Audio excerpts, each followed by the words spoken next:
2.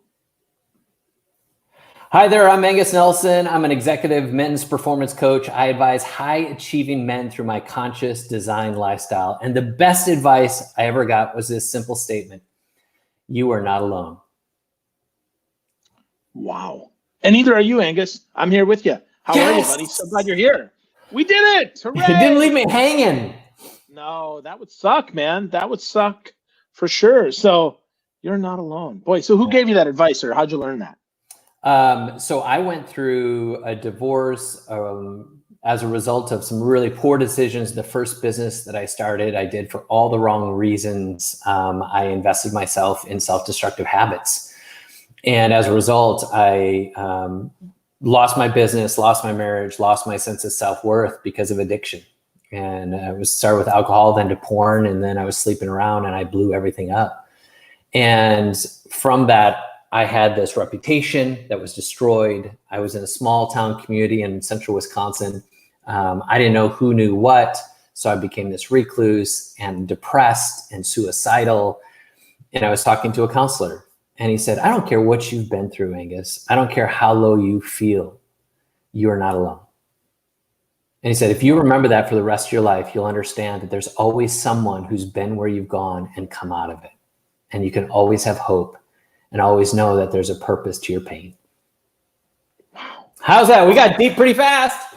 That is deep, man. That is deep. Well, yeah. So let's back that up. Let's unpack that before we talk about some other stuff. And that is, so first, growing up in Wisconsin, yeah. I totally understand the allure of addiction because it is cold. It is often sadly miserable, and the best job is often at something that for those of us that are not super physical people, right? That didn't rely on our muscles, that rely more with our other body parts, right? That work more knowledge-wise. It makes things very difficult because I know that I always felt like a freaking weirdo, man, because I don't fit in at all. Was that how you felt when you're in Wausau too, or what happened, man? Yeah, so I was a creator, and my mom was from New Zealand. My dad was from South Texas, and they always taught us to think bigger, dream bigger. And the one thing my mom always said is, as soon as you get out of school, grab a backpack and go.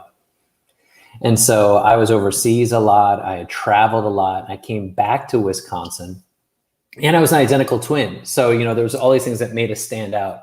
I came from a family that caused us to dream big and do big. And so when I came back to Wisconsin after being at college, and then every summer being overseas, and I had modeled for J. Crew, and I had, done all these great things, been written up in the paper. So I came back with a little bit of, some exposure to the bigger things in the world. And I wanted to do something super special for my central, Wisconsin hometown.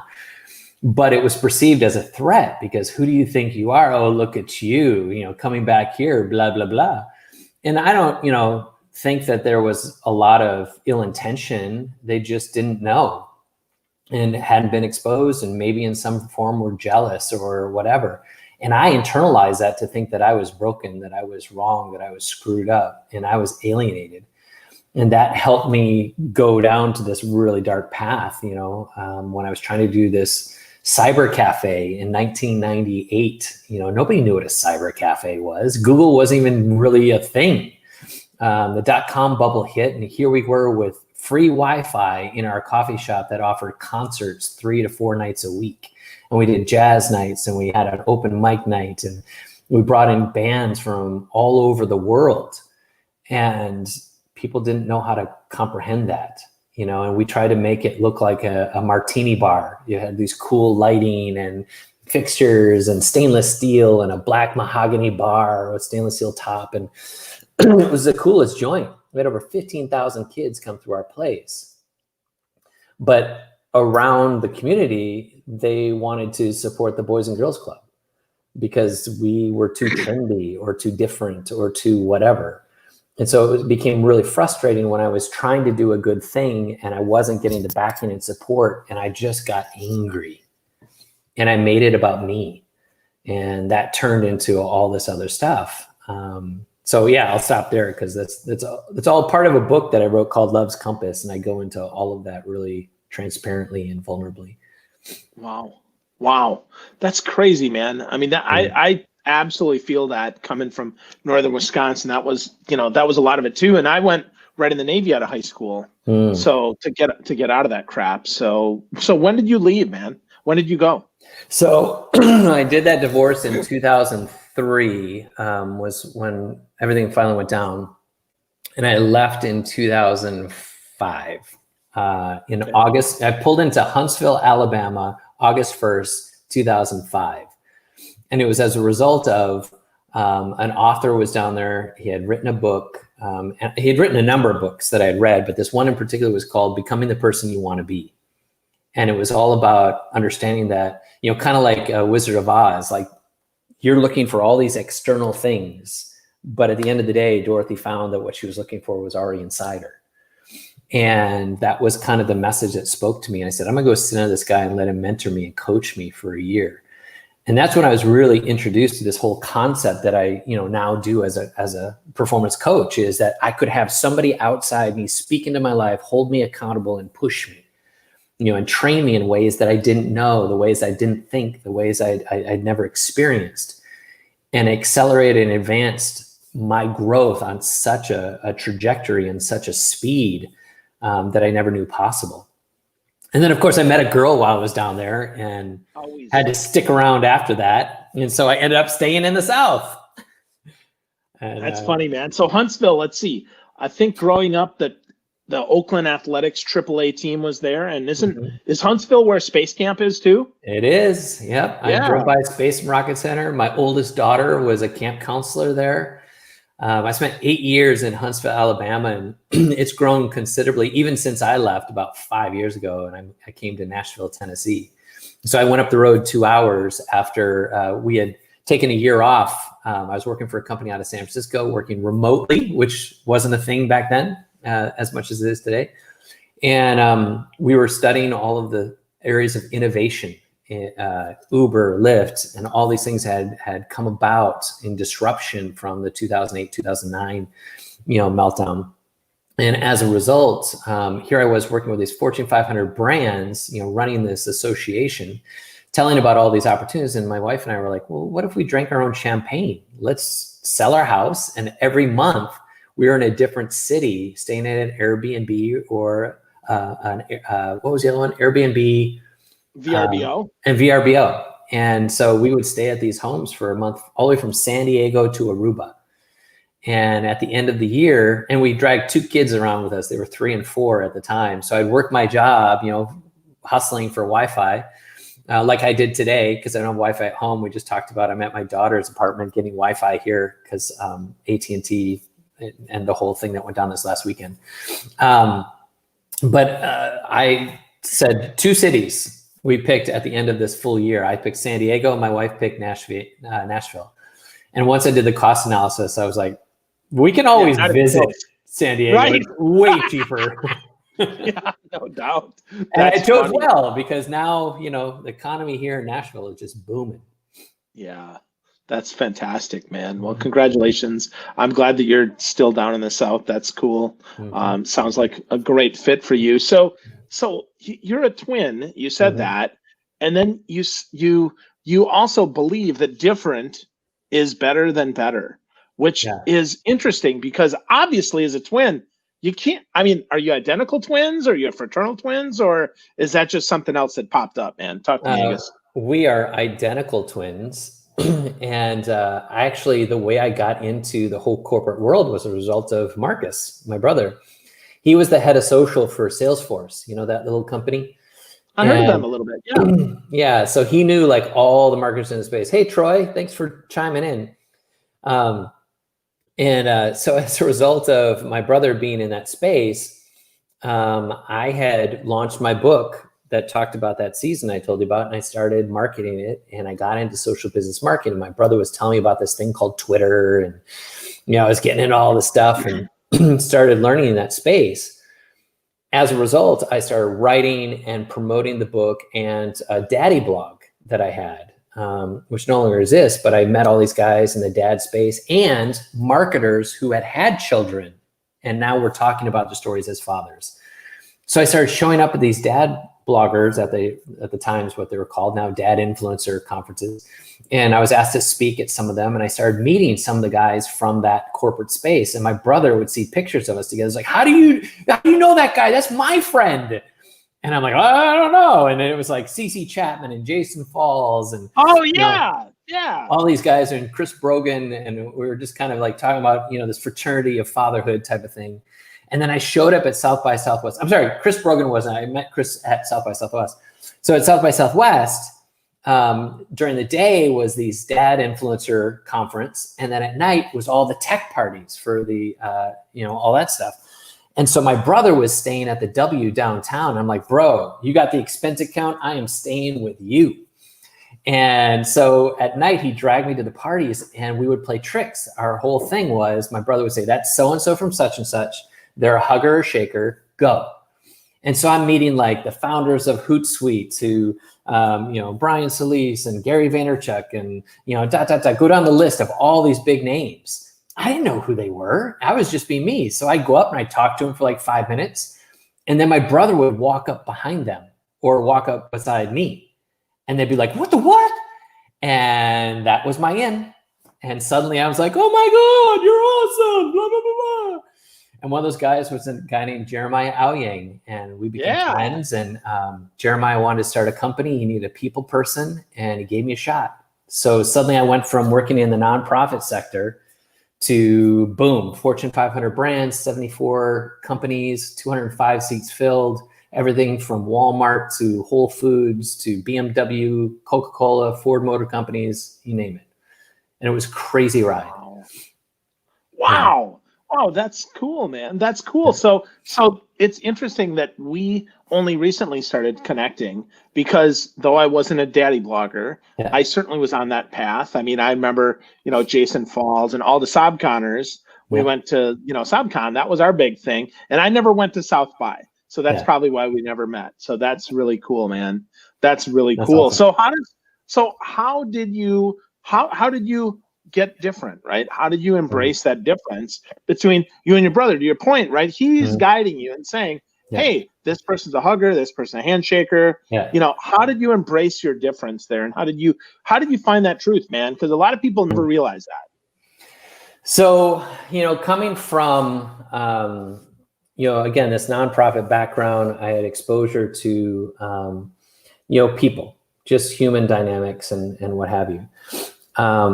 And just like any profession, we're like really good at doing it for other people and super shitty at doing it for ourselves, right? And so for me, it was having this pinnacle moment of attention being grabbed. I don't think everyone else in the world has to go through what I went through. And in fact, my whole mission is to prevent them from having to go there. I just didn't have the sense to do it any other way for whatever reason.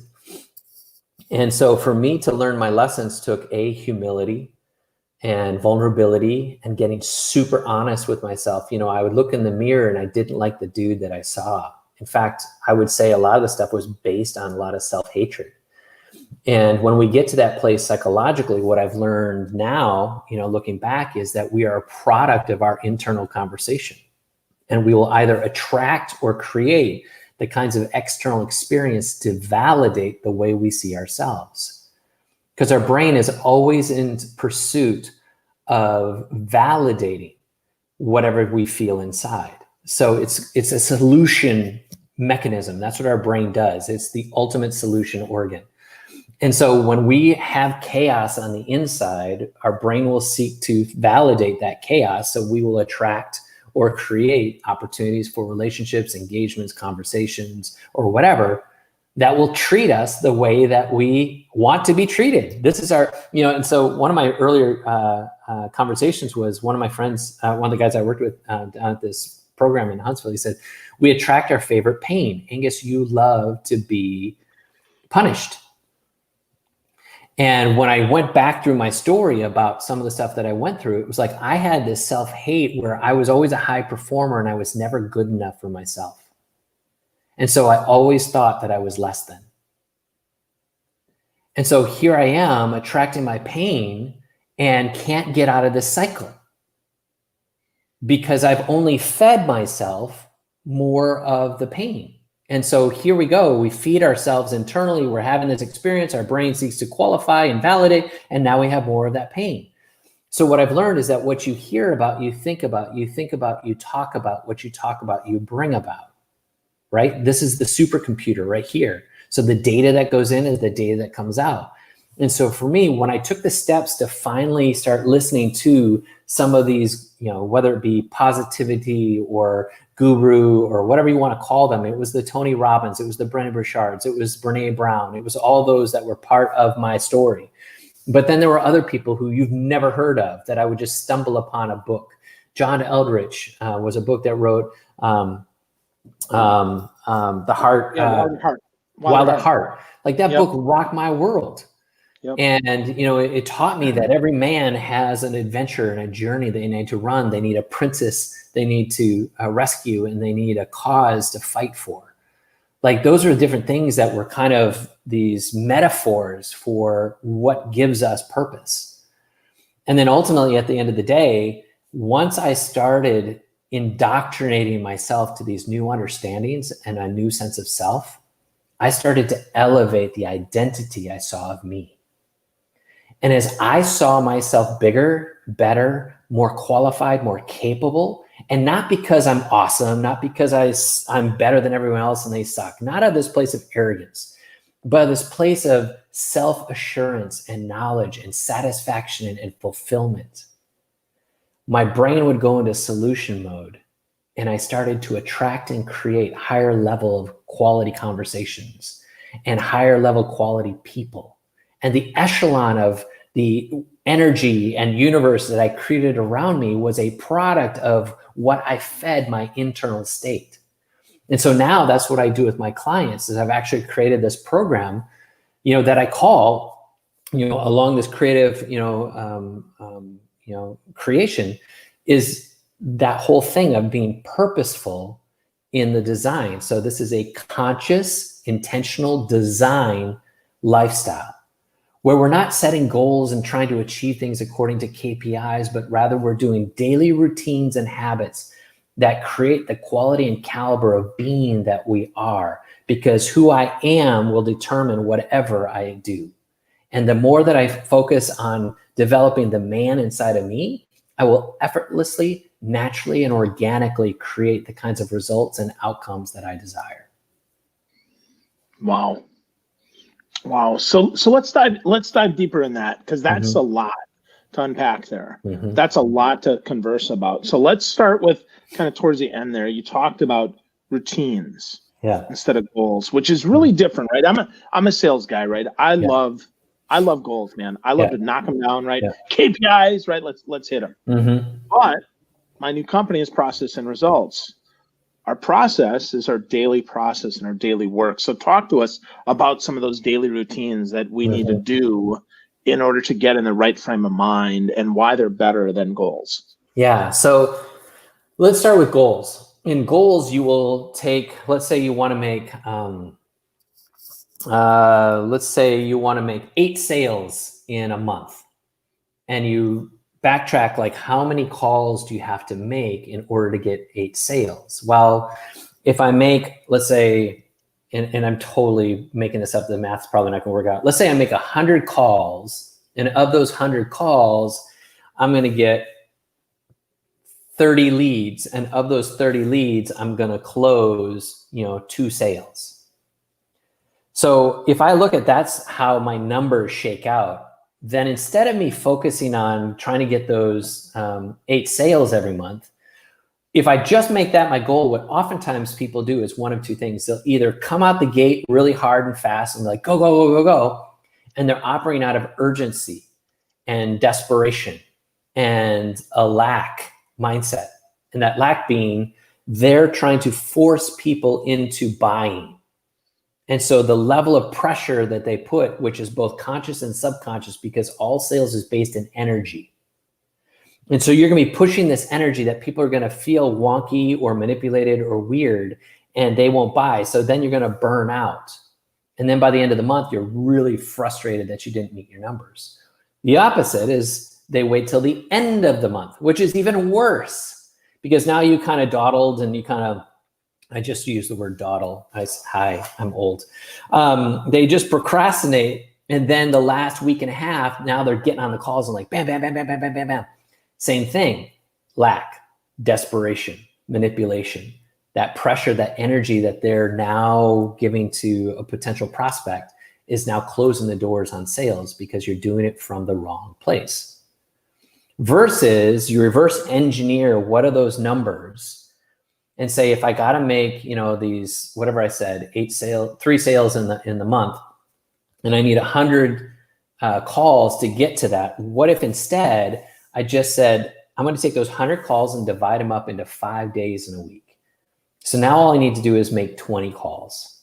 So each day, my only focus is just to make those calls.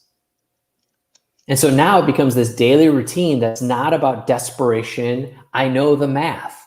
I know the process, and all I have to do is trust the process. So now when I get on calls, I've relieved myself of all the pressure, and now I'm just having rapport and relationship, and I'm transferring energy that's full of excitement and ambition and full of solution that I want to solve your problems. And now from this place, I'm just showing up every day, just being me. And here's what happens. When you take the pressure off of that and the energy changes with your conversations and your engagements, your sales will start to increase. And now, instead of just closing those 3 sales for that month, you're closing 6 sales, 8 sales. Because once you change the dynamics of your routines, you show up differently. You're no longer operating from a place of lack. Instead, you're coming from this place of abundance and assurance and fulfillment and satisfaction because you bake into your day just the principles that cause you to operate optimally. And so for me, I have this whole thing that I work with my clients. I call it the 10-minute motivator. And it is you can actually find it at 10minutemotivator.com. And it is a 6-page document that you can read through to get your day started in the morning that goes through affirmations and a vision board and the principles that you live by, as well as a narrative, what I like to call the manifesto of who you are and what you're about. And all of it is based on a next level self. And when you rehearse that emotionally, you imagine yourself or visualize yourself in that next level state, you will actually get to this place where you are becoming that person. You will be that person because your inside now sees yourself at that state. Your brain goes into solution mode, and now you start to create it and manifest it. Wow. I love that. And that is absolutely a key to making sales so you don't get commission breath. I love that you made a handout that people can get at 10minutemotivator.com that they can get this, because I agree with you. And I think it's interesting that you're not talking about not setting goals. You're talking about breaking them into a routine so that you can be more detached from the outcome, because I can make 20 calls a day. Yeah. I might even be able to make those 100 calls a week or those 400 calls a month, but holy crap, if I look at it as 400 calls I got to make this month, insane. That's just a lot, right? Yeah. That's just so much. And then we break that back and we say, okay, 20 work days in the month, 20 calls a day. I can break that down. If I really want to break that down even further, I could say, okay, well, my goal should be 3 calls an hour. I want to make 3 calls an hour, and I want to have 3 conversations as best I can. I can be me. I can have those 3 calls, those 3 conversations. And if I get them, great. And if I don't, that's okay. I'll strive to do better next hour. And every hour, right, that keeps me focused on there. And I think that's one of the best ways that we can make our next year our best year, right? Check out that 10minutemotivator.com and get that. So what else is there, Angus? Well, I know you do a lot of coaching with men, with folks who really need this stuff, who really can level up. So what else? Give us one other tip here that we can use to make 2021 our best year yet. So here's a beautiful thing. So some of my clients are entrepreneurs who are building their own businesses. Maybe they just left a job. I have one client that just left his job, is now making $20,000 a month. He is crushing it, right? And then 10-minute motivator, Joanna, use the number 10, EN won't work. You actually need the number 10. So if you look at your future year, what am I going to do this year? Here's this aspect where my clients who have, like I just said, that one client who just left his job to start a new company where he's consulting and he's making $20K a month. I've got another client who's running a multi-million-dollar business, and it was a live events business. And he's in a place where he's got to change everything about his business. So I've got, different clients at different places with different needs. But here's what I know about every one of them. It comes down to your identity. Like everything I've just said is elevating your identity to help you perform at higher paces and higher exceptionalism than you've ever experienced before. So here's what that looks like is, if I'm looking at 2021, most people are going to set their goals and their resolutions and say, oh, I'm going to lose this much weight. I'm going to be able to bench press this much. I'm going to spend more time with my family, my kids. I had one client who talked about what his goals were for the year. And he said more time with his wife, more time with his kids, and more time for his health. Awesome. What were your goals last year? More times with my wife, more time with my kids, more time with my health. Oh, great. What was it before? He said, actually, I've done it the last 4 years. And he reached in his file cabinet, and the last 4 years were the same goals. I said, let's fix that. Instead of those being goals, what if we make these lifestyles? Like, what if you had a game night once a week with your family? What if you had a couch talk with your wife set aside every week with just the two of you? You set aside 1 hour, and it could be over coffee. It could be out on the porch, could be on the couch, whatever. Like, we're trying to do all these things thinking that these goals are going to help us when it's just a shift in our routines. That's how you get a lot of these things that you want. So here's going to be the biggest piece of advice I want to help you with for 2021. Like, if anyone wants to ask me, this is what I'm doing with my clients right here, right now. Stop looking at the goals and the achievements from a perspective of just a blanket linear component. And let's instead flash to December 2021.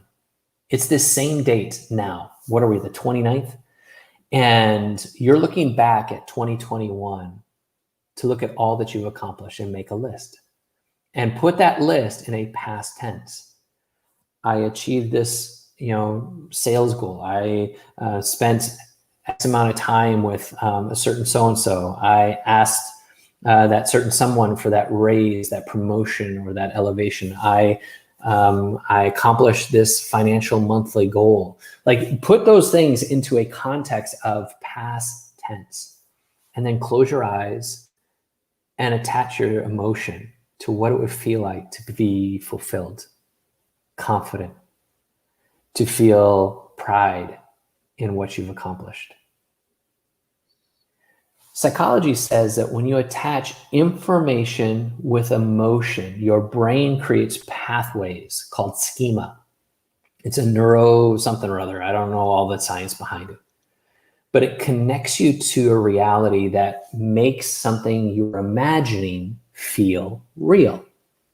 And science tells us that when we visualize, our brains can't tell the difference between the thing that we actually experience versus the thing that we only imagined. And this is why you see athletes perform at high levels when right before they go up to, perform their feat, you'll see them imagining themselves. They're visualizing their success. They're visualizing crossing the finish line. They're visualizing these components. In the same way, you can visualize this future self, and now you're using this neuro-linguistic, programming in your brain to create that next level identity. And then start documenting who that man is or who that woman is. Who are you? Because what's most important in our lives is not what we accomplish, it's who we become. Because who I become will naturally accomplish those things.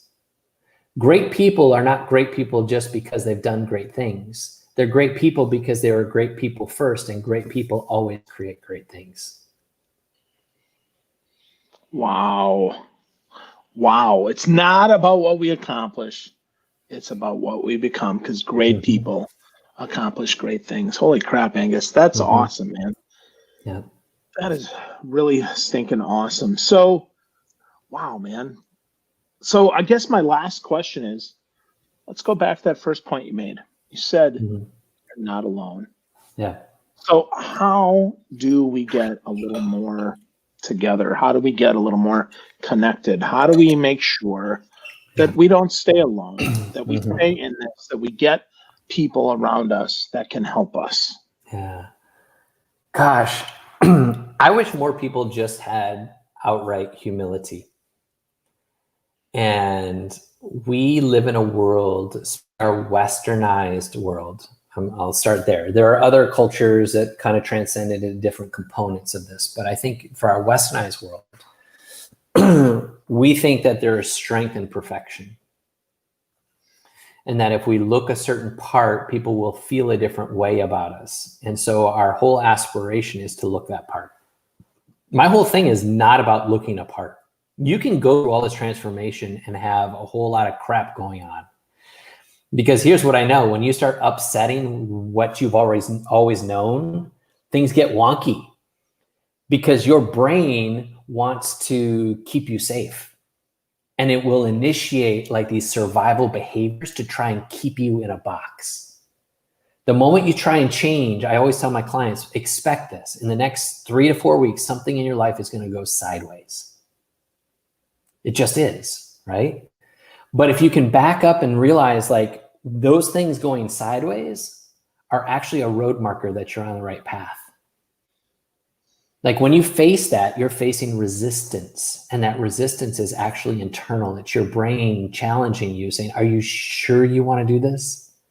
Because all of our track records, our DNA and our history as a species wants to keep us safe. And that's why we have fight and flight in our brain. But if you can push past that to realize that this thing that I'm doing is only different and strange simply because I've never experienced it before, not because it's dangerous and will kill me, right? So the components of this is getting you to this place where you realize that all of us are doing the best we can with what we have. And so for you to understand that you are not alone is a matter of understanding that you simply aren't in a circle where you've had the level of candor to discover that someone else has gone through what you're already going through. And so it's a matter of finding people who are safe enough to open up these conversations. And it may start with a professional. You may have to pay somebody who is a psychiatrist or a therapist or a counselor at first just to get comfortable with talking about your stuff, right? The last thing you want to do is go to somebody who you thought you could trust and they're a total like douchebag because you've always been in a douchebag kind of sense of self and you've attracted douchebags. And now you're going to tell this douchebag you're ready to change. And they're going to be like I said before, you think you're better than me? Oh, look at you. You stopped drinking. What happened to the nights that we went on and did karaoke and lost our mind? Look at you. You're not like that anymore. Like those are not the healthiest people to be wanting transformation from. But at the same time, like finding the people who have a story that you resonate with, hearing somebody else's story, I love to say that when you show yourself vulnerable, you give others permission to do the same. Find someone who has already done the work. And likely there's someone in your circles already who has gone through something. It's just you haven't had eyes to see. And once you give yourself permission to say, you know what, I finally want to deal with this, you'll be surprised at who will pop up in your world. And you can pull them aside and have a little chat, give them a quick phone call, jump on a Zoom, jump on a Facebook, not a live, a Facebook, whatever, the messenger video, you know, whatever, and have a conversation, say, hey, I heard about this thing you went through. I'm in a place where I'm trying to make some transition too. And I would love if you had a couple of minutes where I could share kind of my experience and maybe get some advice on where I should go. Like this is when you know that you're not alone. You suddenly have power. When you know that you're not alone, you realize you're not a victim of circumstances. Life is not happening to you. It's happening for you to give you wisdom and an advantage for your future. And so wherever you're at and whatever you're going through, knowing that that resistance is here to make you stronger. If you think of like a big Boeing, Hercules kind of plane coming off the tarmac, it takes a massive amount of resistance against those wings to get it off the ground. When it's on the ground, all you need is a couple of wedges. You put those on the tires, it's not going anywhere. But if you want it to move, you pull aside those wedges, and it needs resistance to fly. And so do we as human beings. That resistance gives us strength. That resistance gives us flight. And so the challenges that we face are not because they're impossibilities. They're challenges that are causing us to grow, that are pulling out of us lessons to learn, that are pulling out of us more muscles than we knew how to handle before. We never had to use these muscles before. And now all of a sudden we can self-soothe. All of a sudden we can, have self-awareness and emotional intelligence. So that's a long answer to the fact that knowing you're not alone is a superpower. Awesome. That's such great stuff, man. You shared so many good bombs today, right? Different is better than better. Talked about routines over goals and breaking those goals down, about creating a conscious, intentional lifestyle. You gave us your 10minutemotivator.com. You talked about who we become, not about accomplishing, and reminding us in closing that we all need resistance to fly. Holy crap, man. That's really, really powerful stuff. Now, folks, if you want to get more from Angus, you absolutely should go to his website. Go to angusnelson.com. But Angus, if people want to have a chat, if they want to, get more connected with you, do you have a favorite social network or somewhere that they can have a chat with you on and maybe share a little of their story and see if working with you is the right thing? Yeah, I'm at all the things. Simply at Angus Nelson. Facebook's probably the best. You can jump on Facebook, instant messenger, and you can send me a note there. Instagram or LinkedIn, all the same. It's just at Angus Nelson at the end, and you got it. And if you're in Clubhouse, come and find me on Clubhouse, because I'm hosting some rooms in there where we're talking about some of this stuff and diving deep. Awesome.